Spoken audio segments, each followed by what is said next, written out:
I'm Cameron, this is Carsideration, and today we have a 2019 Volvo XC90.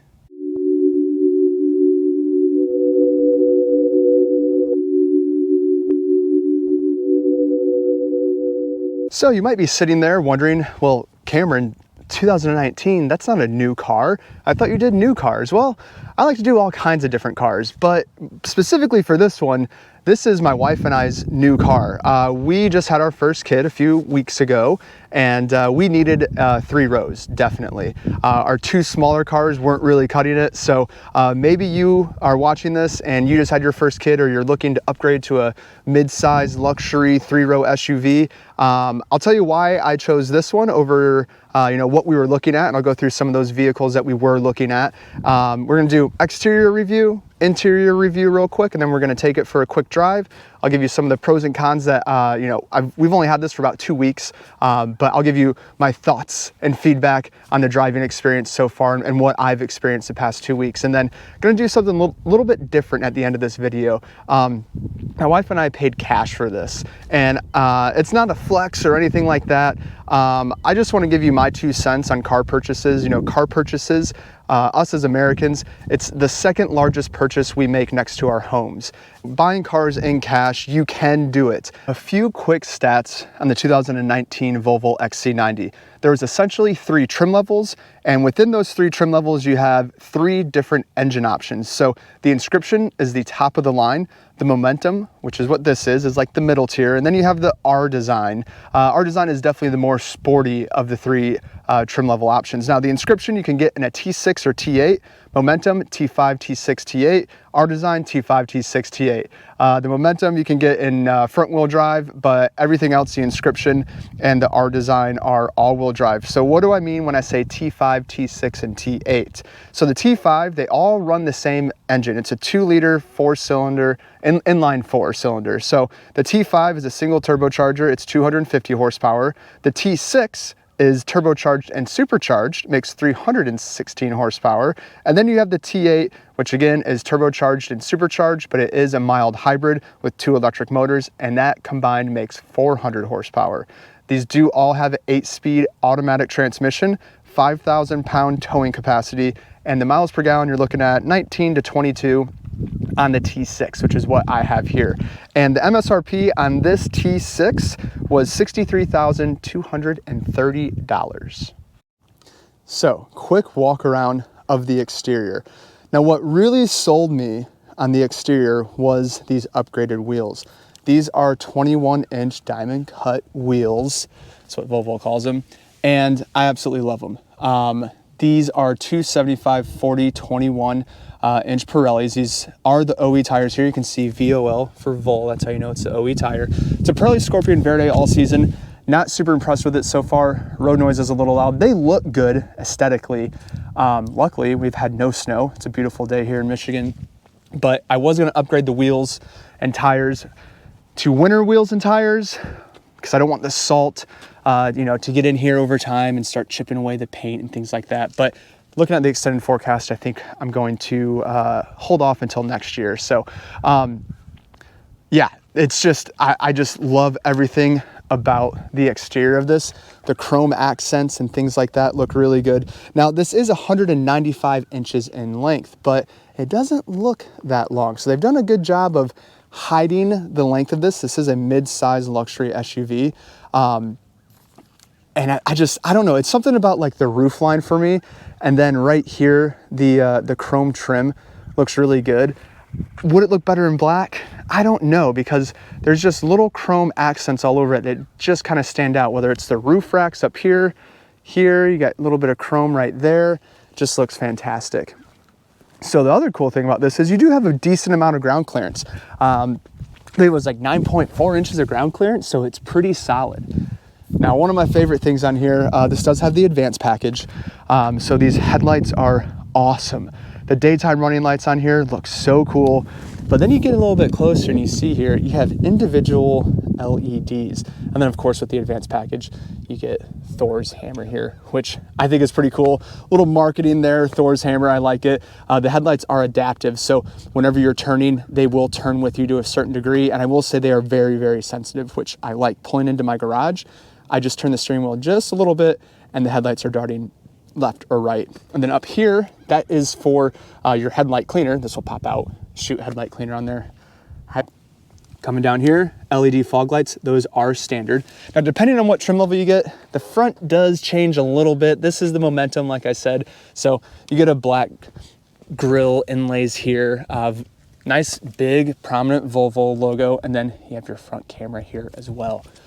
So let's go around to the side here. These, you're gonna notice there's one here, and then there's one on the end, but this is for your proximity sensors, pretty much. Coming around, oh, forgot to mention this. Right here is your windshield wiper fluid, and it is heated, which is kind of cool. Nice mirrors. Now on the R-Line, I believe these mirrors are silver. So the R-Line mirrors do look a little bit better, but your turn indicator, blinker indicator, blind spot monitoring is here. Again, nice little touch of chrome on the door handle there. Of course, this does have keyless entry, so you come up to it, pull it, it unlocks. You want to lock it, put your thumb there, it locks. And of course, folding mirrors. Love the folding mirrors. Now, coming to the fuel cap. Fuel cap is capless. Love capless fuel. One thing to keep in mind, if you do get a Volvo XC90, you need premium fuel, minimum 91. So might be a little bit of an adjustment, a little bit of a price increase, but trust me, it'll be worth it. And then down here, another proximity scanner, I guess you could say. Now, coming around to the rear, at first, really wasn't sold on these these taillights. They are kind of a carryover from the Gen 1 XC90. This is a Gen 2. We are still in the Gen 2 phase. But the back end here has grown on me. I really do enjoy it. I like the font. For every reason, I just like the font. It's a little bit sporty, but it's not over the top. Nice Volvo badging across the back here. Again, this is the T6 engine, so turbocharged, supercharged, 316 horsepower, all-wheel drive. Got to have all-wheel drive in the winter up here in Michigan. Now, interesting thing here, if you do take this to Volvo, some XC90s are available for a Polestar upgrade. So it increases throttle response and things like that. And if you do that, they give you a little Polestar badge there, which I think is pretty cool. Right here, you have this nice like aluminum inlay. I do like that touch there. And coming down to the exhaust here, you have dual exhaust in like a rectangular manner. And I do really enjoy that. And again, you can see your parking sensors right there. Now, again, I've said it before, I'll say it again. I like this design, right? It's clean, it's sleek, but if you're in a lower car, you can actually see the real exhaust, and that just drives me crazy. The other thing that I wish it did have was a side step here, essentially. So when I load my son into here, it's pretty easy. We have the Duna, I think is how you say it. So it's a stroller and car seat in one. You just lock it in here, it locks in, it's great. But when we first got him here, we didn't have this in here, this base. So I actually had to strap him in, grab the seat belt and go over. And there was no step right here. And it just would have been nice to have a little step here. Everything that I've seen, you cannot get them installed after the fact. I think some of the newer models like 2021 to 22, they do have them. But this denim blue did sell me on it. I think this was a new color for 2019, but it's not super heavy metallic flake, but it's just a nice, subtle blue-gray. Absolutely love it. All right, so since we're getting into the interior here, one cool thing, which I always thought this was a Ford thing, but apparently it's not. But if you want to open your tailgate and your hands are full, just kick, and it opens up. So as you can see here, the third row is down. I doubt we're ever going to put this third row up. But if you want, there we go. So if you want to put your third row down, all you do is simply come back here, push it forward, and it goes down. So there is plenty of space back here. I do like it. Get a little bit of cutouts here for some more storage. Now what this is for, and what this is missing for whatever reason, is a cargo cover. Would go right here, so you could pull it over if you have something valuable back here you want to hide, you can do that. But this, for whatever reason, when we bought it, certified pre-owned, it was missing, which it's not a big deal. We were never going to use it anyways. And then does have, this did come with all-weather Volvo floor mats and liners, which was really nice. So underneath here, you get a little more storage, which I like. And then obviously what's underneath that? Well, it's the spare tire. This actually does have a spare tire. I was impressed with that. A little 12-volt outlet here, some hooks to hang some stuff on. And then you got some other hooks down here, which are metal, which is a nice little touch.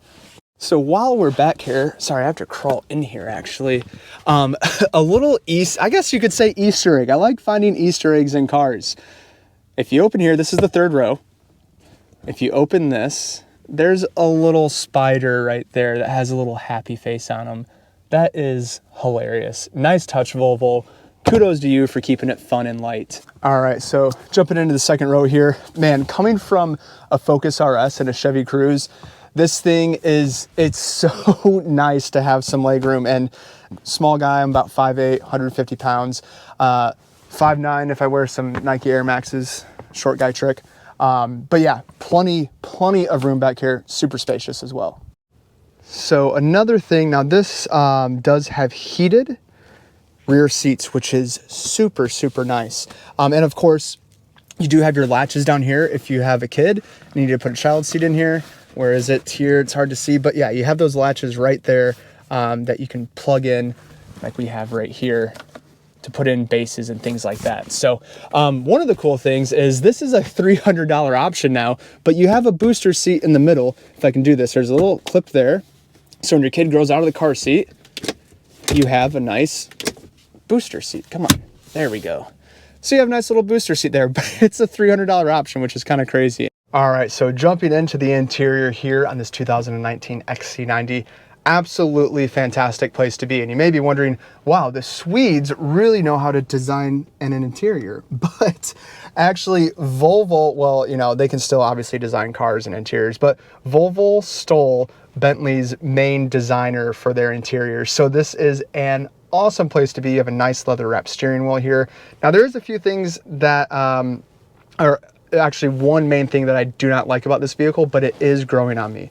And that's gonna be these dark wood inlays. I tried to find this spec without the dark wood inlays because we need a black interior because we have a kid, but you know, it's growing on me. The more I look around and drive this vehicle, the more I do appreciate this dark wood inlay. It does give you that sense of luxury, I guess you could say. So let's start over here on the left. There's our few things I want to show you. Memory seats, and then I want to show you how to set up your Homelink, which was super easy. But memory seats, so you get your mirrors where you want, you adjust your, your mirrors where you want. You have 10-way power adjustable seats here, both driver and passenger.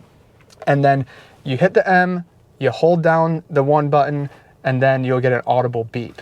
Now, moving over here to the steering wheel, you do have a nice digital display here. This is a 12.3 digital display that you can edit and, you know, make your own. I just like having the map there because I've never had a digital display in any of my vehicles and I absolutely love it.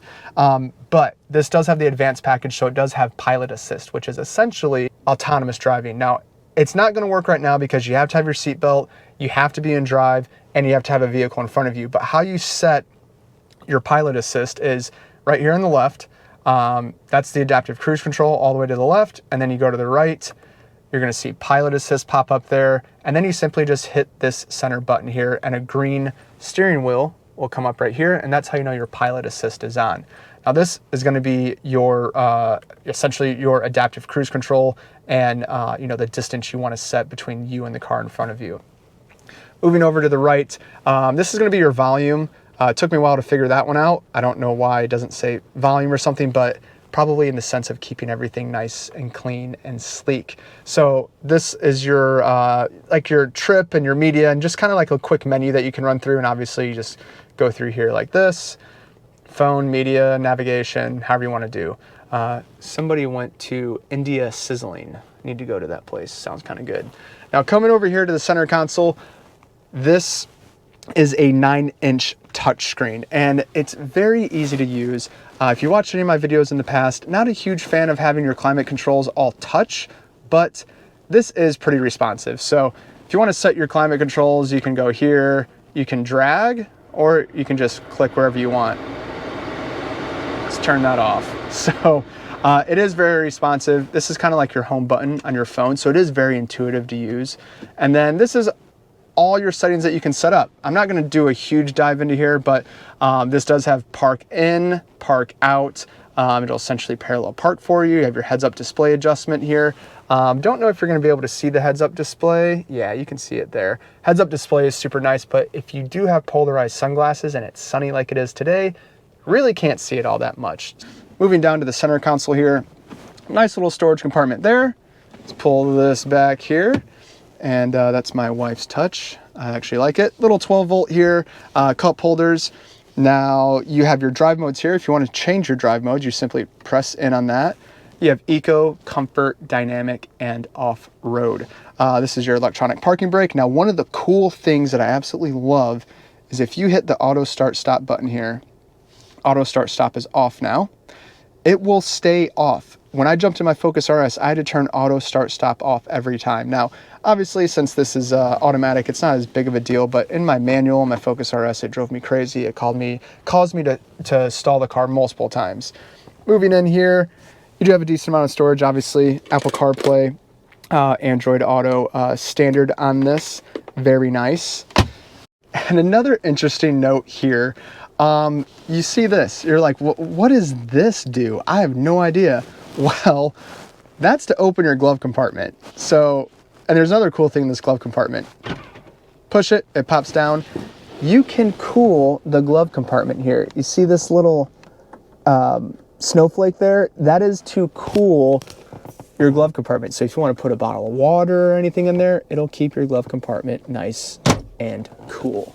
It is soft lighting, so the LED lights throughout here, they do come on very slow, which is nice. And while we're up here, if you do have, I think it's called Homelink, and you want to set this up, this is going to be your garage door opener. All you have to do, take your garage door opener, you hold this down, and you hold this button down. And you're going to have a little home signal that comes up right here. It's going to flash orange, and then when it flashes green very quick, or holds green, that's how you know that it's synced to your garage door. This literally took me 20 seconds to set up. I was anticipating a lot bigger issues and a lot more time setting it up, but it was so simple and so easy, and now we don't even need this garage door opener. So visibility out of here is phenomenal. Now all 2019 XC90s do come with a panoramic roof, which is awesome. I've yet to close this. I love the panoramic moonroof. Now, my wife and I were looking at MDXs, we're looking at X7s. Ultimately, what it came down to is price. And that was the main thing of it. But also, this is a certified pre-owned Volvo. So you get an extra year warranty on top of the manufacturer's warranty, which is 4 years, 50,000 miles. But with the CPO, you get a extra year, as I said, unlimited mileage. So this was from the date of, I think, first service, or the date it was accepted into the dealership. I can't remember what the sales rep told me. So essentially this was a late 2019, so this was in December. So our certified pre-owned factory warranty expires at the end of 2025. And they did give us an option, which seemed like a pretty good deal.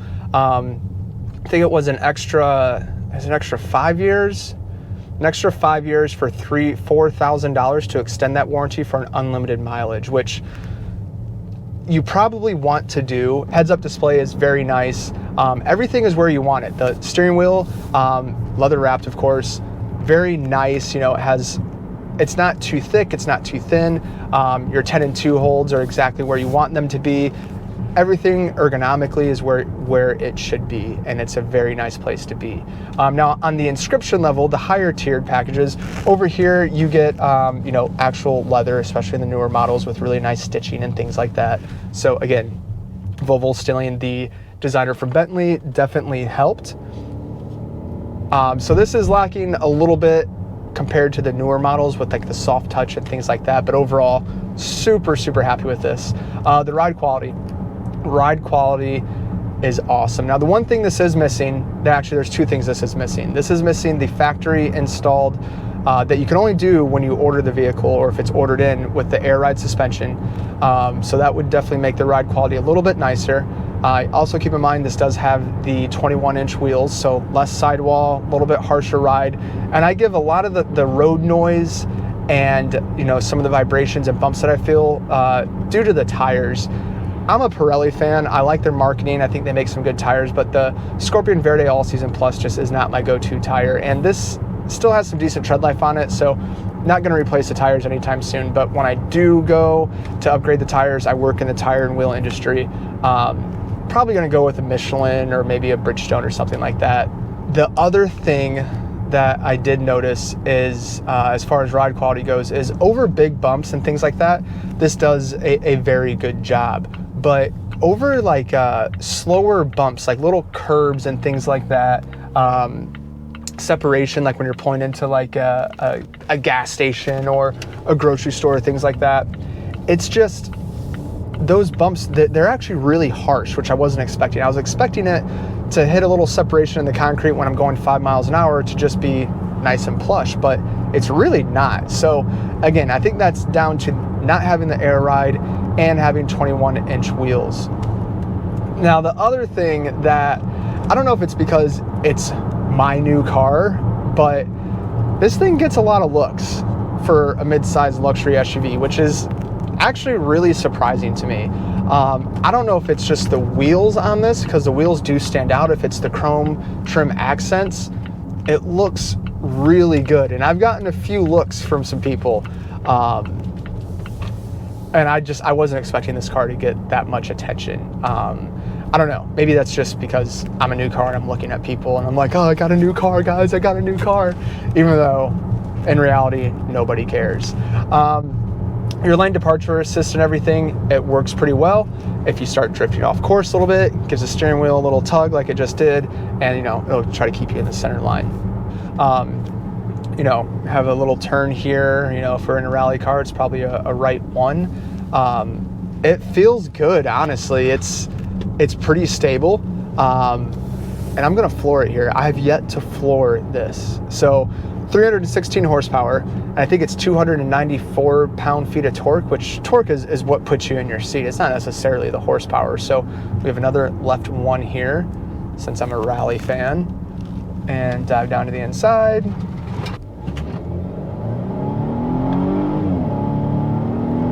And 60. So that was what, probably 5 seconds or so. It's not bad. Like it's got plenty of juice, a small 2-liter inline 4.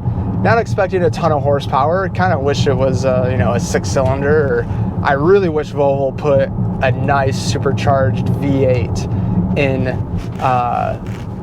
the R design, because that would have had me sold. Ooh, that was a big bump.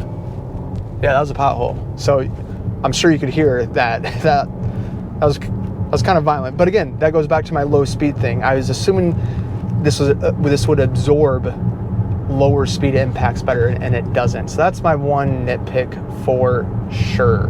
But the turning radius on this is phenomenal. It is way better than the Focus RS, which is clearly a much smaller vehicle. So I have enjoyed that. It is a bigger SUV, so I'm trying to adjust, pulling into parking spots and things like that. But I think, honestly, when I look back on the purchase of this, super happy with it. I know that we made the right choice choosing this vehicle over the other ones.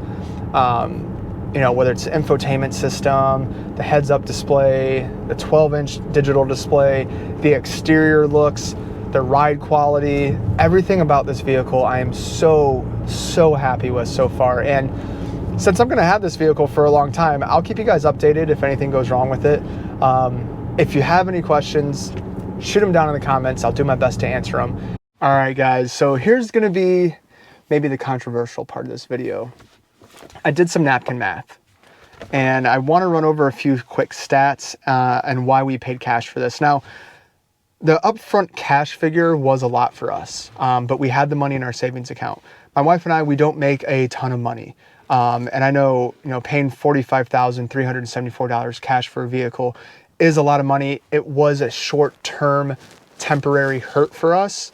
But ultimately I sold my Focus RS. So this vehicle actually cost us $16,000, give or take, in cash. I'm not a financial advisor, but what my wife and I do very well is we work together as a team to budget every month.